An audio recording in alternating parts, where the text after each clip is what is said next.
Ինչպես ի վերջո լուծել այս խնդիրները եւ որն է իմ օրակարգը։ Հստակ ուզում եմ 3 բան նշել. ուժեղ պետություն, ուժեղ անվտանգություն եւ արդար երկիր։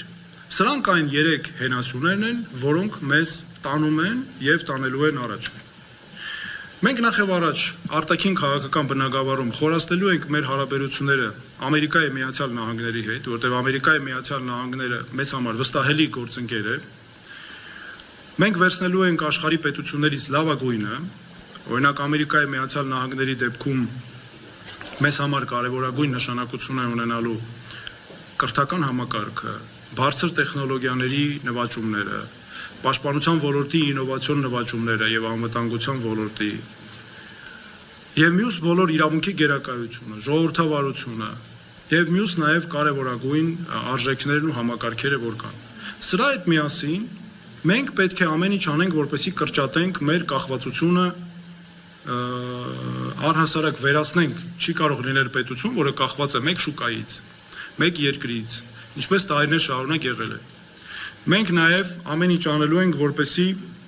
վերացնենք Ռուսաստանի հետ Դաշնության հետ հարաբերություններում մեր առկա խնդիրները եւ կախվածության աստիճանը։ Մենք պետք է փնտրենք, սիրելի հայրենակիցներ, ոչ թե հովանավորներ, այլ մենք պետք է մեր սեփական հնարավորություններով գտնենք լուծումներ։ Մենք չպետք է ունենանք պետություն, որը չի կարողանում ապահովել ինքնուրույնաբար իր կարիքները եւ իր անվտանգությունը։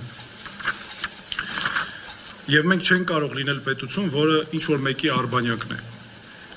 Անվտանգությունը լինելու է իմ թիվ խնդիրը, համար 1 խնդիրը, խնդիրների հարցերի հարցը, անվտանգության հարցը։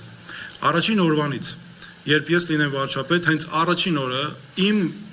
հրամանով ստեղծվելու է հատուկ հանձնաժողով, որը հանձնարարական է ստանալու 6 ամսվա մեջ ներկայացնել անվտանգության բնագավառի բարեփոխումների ծրագիր։ Այդ ծրագիրը անմիջապես սկսելու ենք իրականացնել եւ մենք առաջին 5 տարվա մանդատի շրջանակում հասնելու ենք մեր հակառակորդի հետ անվտանգության հարցում հավասարակշռության զսպան, իսկ հետո լիարժեք հավասարակշռության։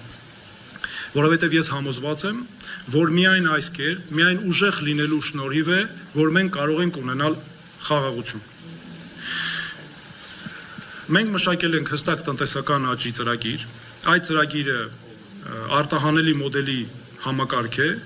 եւ մենք պետք է ունենանք մեր երկում իհարկե սոցիալական արդարություն, որը երկիրը պետք է հիմնված լինի գիտության բարձր նվաճումների վրա ու պետք է մեր կրթական համակարգը ոչ թե լինի նորաձև, բայց փուչ,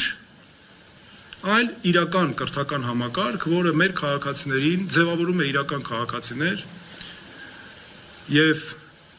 այնպիսի քաղաքացիներ, որոնք իրենց են կերտում իրենց կյանքը եւ ինքնուրույն են դա անում։ Մենք պետք է լինենք իհարկե նաև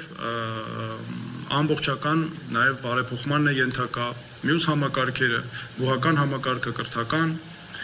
Իհարկե նաև այս ամենը պետք է արվի Սփյուռքի հետ միասին։ Եվ օրինակ անվտանգության համակարգում մենք առաջնահերթ աշխատելու ենք թե Հայաստանի մասնագետների հետ, թե նաև Սփյուռքի մեր հայրենակիցների հետ։